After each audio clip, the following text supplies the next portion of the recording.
right, welcome back to the Built to Grow podcast. I'm your host, Tim Lyons, joined in studio today by Zach Columbia. What's up, buddy? What's up? All right. I like how you did that. Alrighty. So I was like, Zach, we've never done one of these podcasts where it's just me and you. He's like, what, are you wasted right now? We do them all the time. I go, well, when? When was the last time? It's been a while. I don't want to talk about my CTE, bro. It's like real. I have blank spots in memory. This is one of them. I don't remember doing any. I do remember doing one way back, but it's like 2 years ago, right? Well, pass the test and pass the exam and forget it, right? True. Forget the material. True. So yeah, we had a great call earlier with the Iron Circle, and now we're settling in. I know the reason we're doing no Randy today is we got a special episode. Mr. Zach's out of town, or Nick's out of town, so we got to pick up some extra podcast episodes. So you get the bonus. And I was available. Yeah, you don't do nothing around here. That's right. This episode is going to be good. It's going to be good because you're going to hear, we're going to pull the curtain back a little bit on our relationship here at the gym from owner to director. But you mentioned something before we started recording. It's like, what's interesting, Tim, is, there's no pure defined role for that fitness director. Call it a GM, call it a director. But that role seems to vary gym to gym to gym. Whereas the fitness coach, what that role is pretty clear. They may do programming, they may not. They may have to do some sales, they may not. But they're training the client. That's their main position. But the director, we're all over the place. So let's talk about that. Well, I think it comes down to it's a trickle down effect from the gym owner, right? Because what does the gym owner do? Like what you do as a gym owner, totally different than what most gym owners do. And so I think that's why this fitness director role is it just wildly differs across, from gym to gym, because the owner has their hands in different parts of the business, right? That they haven't given up yet, either because they don't feel comfortable, with the director's ability to fulfill that role, or they're just like, they just won't let go of it. They want to be the guy who's overseeing that, right? Which is probably stifling some growth there. Or they don't have the leadership capacity to take their team and develop them into that role. And there's kind of a gap there. So I think it really kind of depends on not so much like the director, but what the gym owner is saying, hey, here's what I need out of my director. Right. And so that's kind of, I remember when I first became the director of Legacy, actually what was Pulse at that time, but there was this weird transition phase where Brent, the previous director, was moving to Texas, right? Yep. And he was not really in the gym much. And myself and another coach were kind of competing for that director's role. You also weren't around a lot. ProFit was blowing up. I think you were in Australia for like a month or something, right? 2 weeks, yeah. Yeah, and so there was a lot of things that I was just like, hey, if this were my business, what would I do, right? And then I would just go and I'd be like, what does Tim need to know? This probably frustrates you still, because I'm like, Tim doesn't need to know that, right? Like, he doesn't need to know. He's got enough on his plate. I'm just going to handle this. And that was always my perspective, but you gave me the lane to do that, because you weren't overseeing like, here's exactly what you do, right? Good, bad, I don't know, foolish, unwise, I don't know how you look at that. Like, I think that's what needs to be done if you have the person that you trust to be able to step in and just do the right thing. Sure. And do whatever needs to get done. But I would say, I don't know if that's necessarily from the gym owner's perspective. You could answer that. It's like, hey, is that really...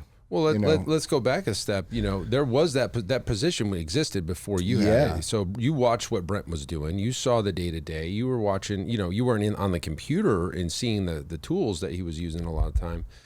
But you knew what that role looked like. It wasn't like, hey, here you go, you got this role, I left. Correct. You knew there was a very, there was, I guess, a bracketed around, like, this is the kind of the role.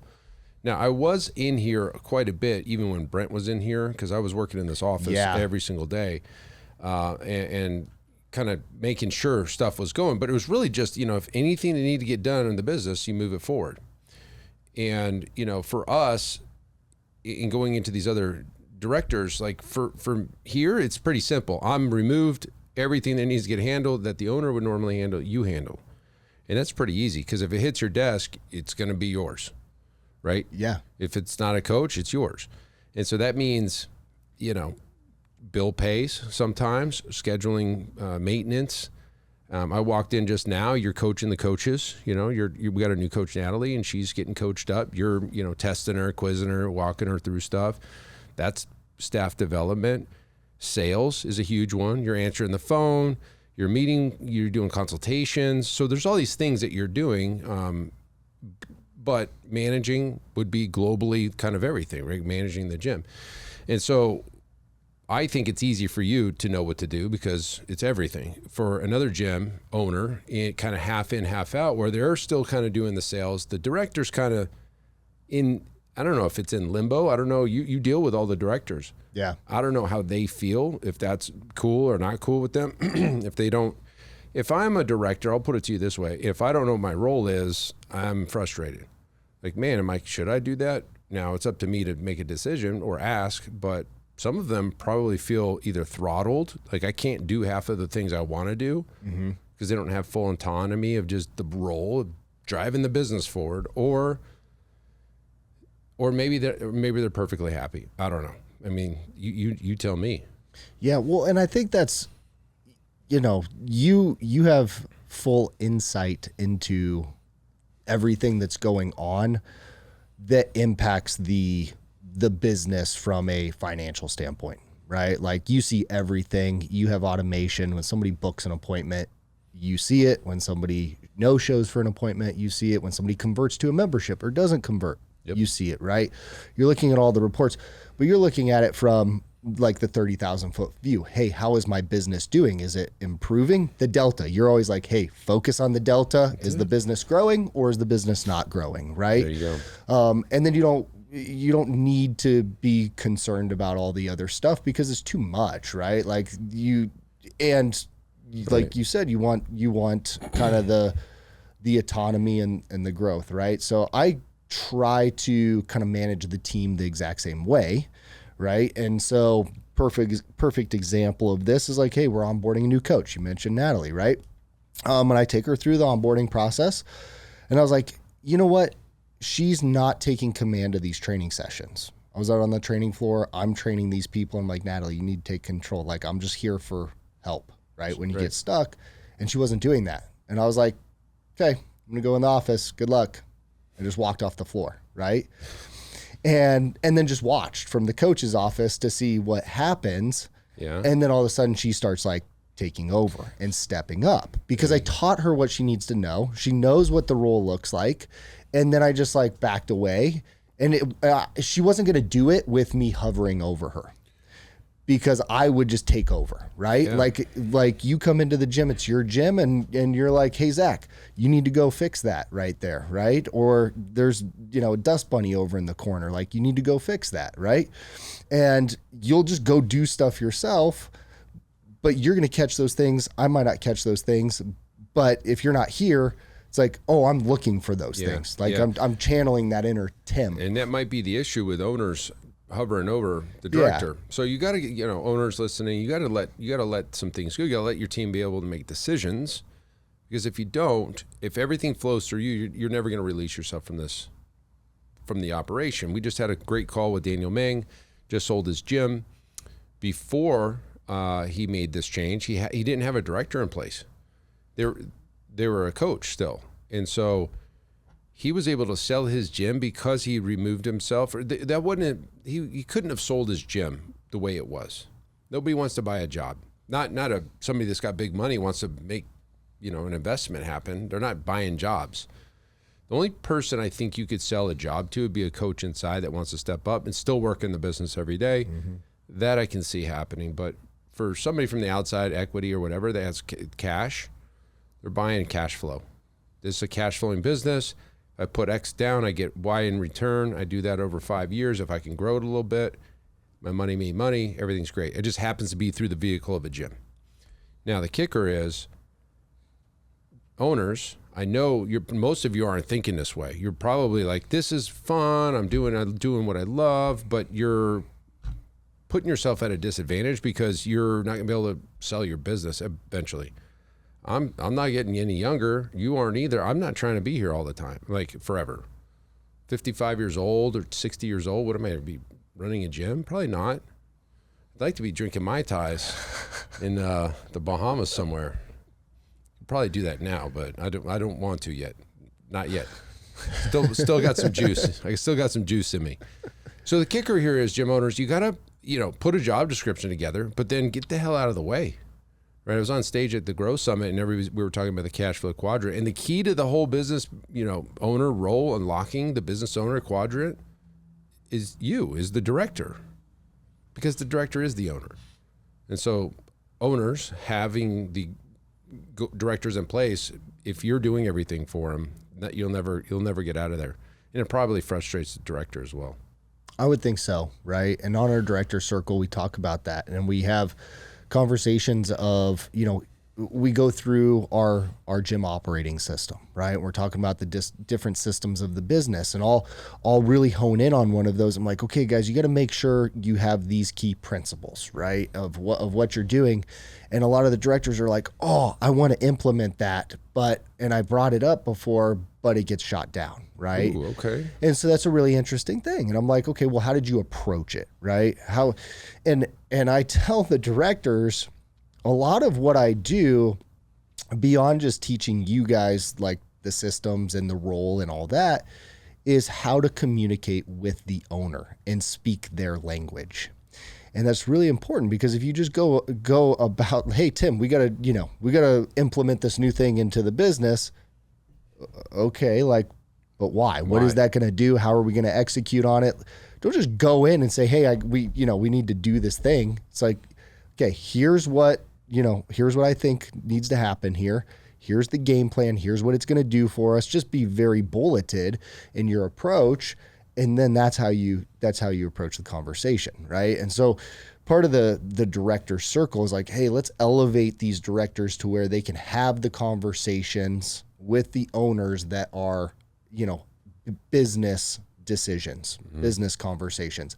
Is this going to improve our delta, right? Essentially, is this going to translate into more revenue, more scalability, more retention? Like, how is this going to impact our ability to fulfill better, right?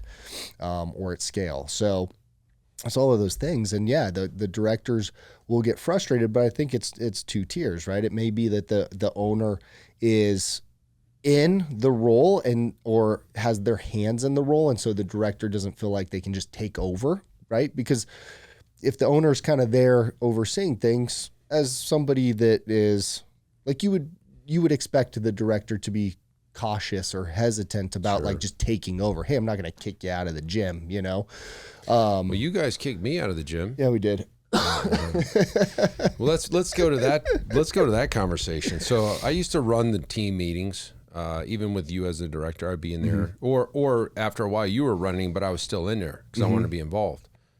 And the team, the trainers, they didn't like me, or they didn't like what I had to say, because I was always critical of. I wasn't very, I don't know, pat on the back-ish, if you want to call it, if you will, because I'm seeing things I'm not happy with. And I'm right, because they were not the greatest team back then. And they're no longer here.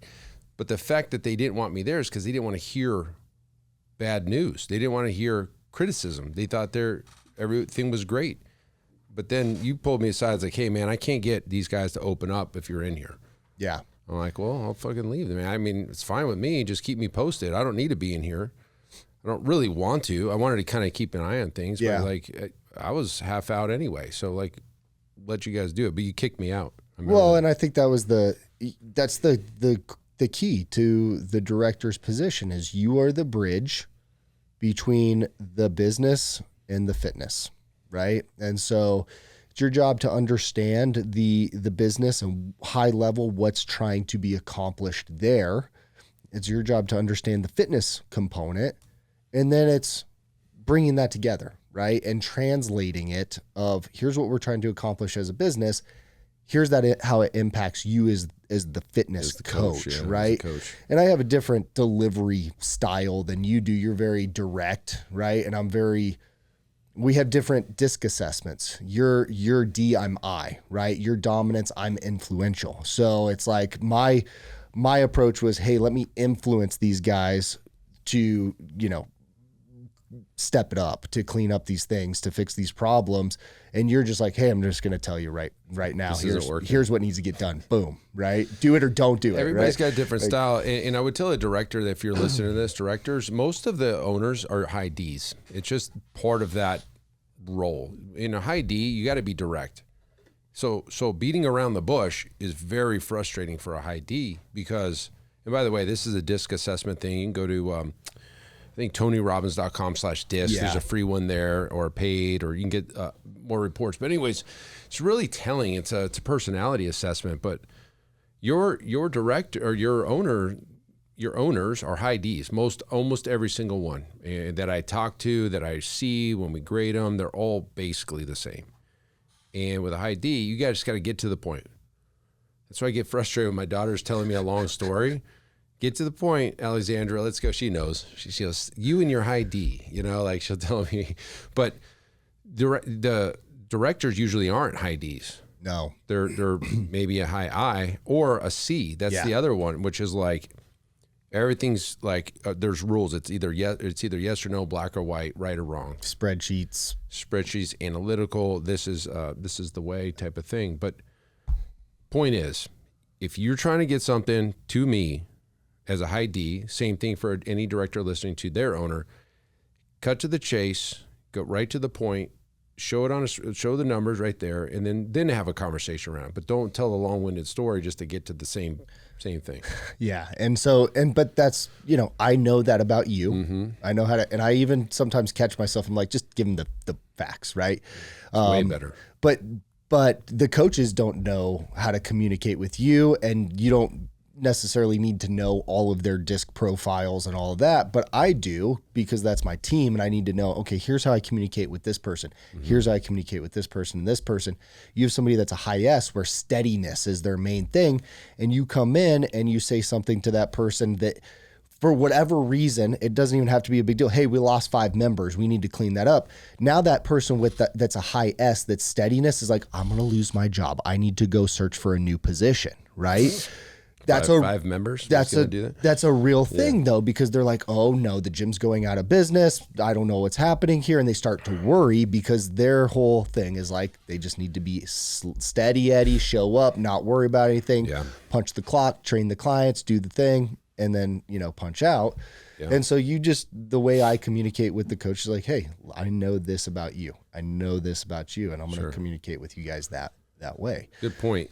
Now, everybody that, I talk to so many people that grow something like, hey, you can't scale, Zach. You can't, you're the reason, Tim, you don't have more locations. They're telling me why I don't have more locations, by the way. The reason you don't have more locations is you can't duplicate Zach. I'm like, that has nothing to do with it. That's nothing to do with it. Give you a great example. Again, don't take this the wrong way. The fitness industry is a great industry. I could tell you what, on that one house flip, I made more revenue than, several years of business in less than a year, 18 months. Like, that's a better use of my time if we're talking about a return on investment than a gym. But going back to not being able to scale, Zach, you were a coach when you came in. I mean, I like to let everybody know, like, you didn't show up the unicorn that you are with making decisions for everything and running the show and I'm out of here. You didn't step in like that. You started as a coach. And so gym owners, there's coaches on your team that you're going to have to start looking at if you don't have this role in place yet, you're going to develop them into that role or watch who's rising to the top. And sometimes there's none of them. Working with a gym owner in Singapore, he doesn't have anybody that's going to be that role. So I don't know. As a coach, you answer this question. I don't know how you guys would react to this, but if nobody on the team was stepping up to the plate to want to do sales, to, hey, I got it, or, hey, I came up with this idea and here's all the reasons why we need to do it, Mr. Owner. I saw a gap in this. I created an SOP for it. Like, stepping up to the plate. If nobody's doing that, and you bring somebody in over the top of them as the owner, as the director, how would the team feel? if they were given the opportunity to step up and they obviously didn't? That's really hard for me to answer, right? Because I'm wired a little bit differently, right? Like I think like a business owner. Yep. We have a business degree. I do. And so I don't know. I think that, you would probably have a coach on your team that would be like, that should have been my role, and they'll leave. Right. Sure. Even though they would have done a horrible job, probably the worst didn't job. even want to do the job. They don't want to do sales. They wanted the pay. title, right? The pay, the title, but they didn't want to do the hard work. Right. And then you'd have the other coaches that are like, no, I'm happy being a coach. Right. And I'll just go do my thing, and it's no big deal. The point that I wanted to make about being a coach here, is I remember, I'm pretty sure it was either my first or second day.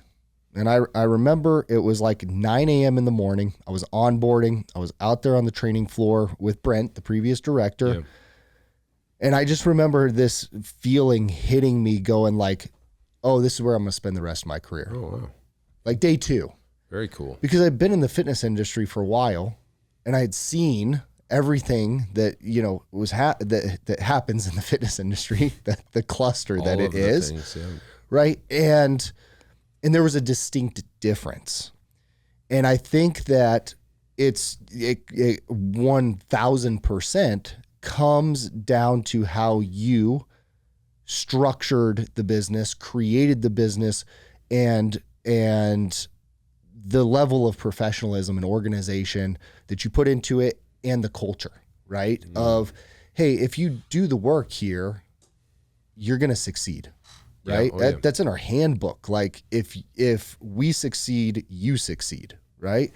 And so it was just a very distinct difference. And so, I came in, I started as coach. Yes, I have a business degree. Yes, I think kind of as a business owner, right?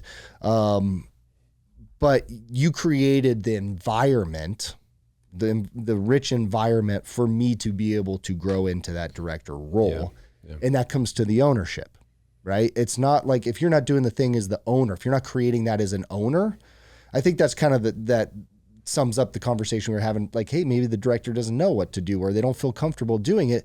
It's like, no, you just created the environment for me to be able to step into that role and do it. And I think that's the key, really the key component. So really it's coming down to get the owner out of the way. If the owner ever wants to be able to get out of the way, and, get out of the gym. And so owners, you have a decision, man. I'm talking you owner to owner. Like, here's the deal. Do you want to be in there working every day? Maybe today. I mean, there was plenty of days I loved coming in here. I couldn't wait to get in here. And then there's a time that stops happening.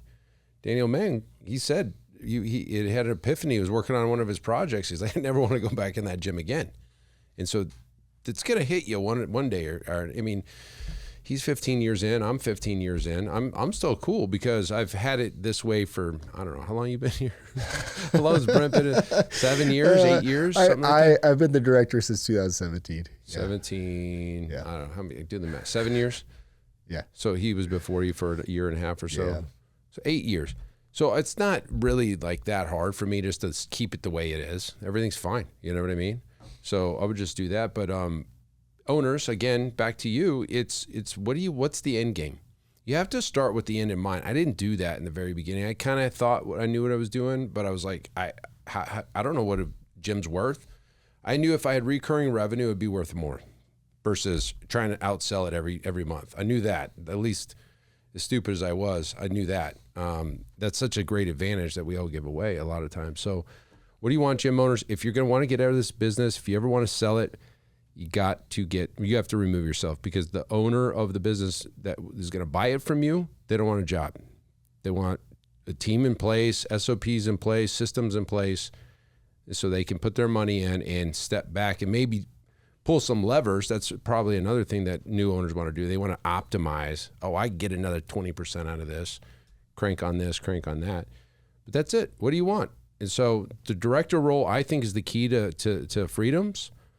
And if you have multiple locations, I think you need a director. Well, it'd probably be a regional or something above that level where there's a director at each location. Same thing. which we could easily do if we wanted to. But that's it. Hopefully this helps you guys understand, get the hell out of the way, let them make decisions for you. Directors, if you're listening, bullet point that shit out. Make sure that they see everything. And don't beat around the bush. Give them the bad news too. Need to know the bad news too. So, anyways, little behind the scenes of the little bit of chatter that we have here. Hopefully that helps you guys understand how it all goes down, guys. That's it for this episode. Until next time, keep changing lives. We'll see you on the next show. Bye. All right. Thanks for listening to another episode of the Built to Grow podcast. If you want more help growing your business, join our free Facebook group, Profit Accelerator, helping training gyms grow to $30,000 a month and beyond. We'd love to see you there. Go check out the show notes for the link and keep building something great. And we'll see you in the next episode.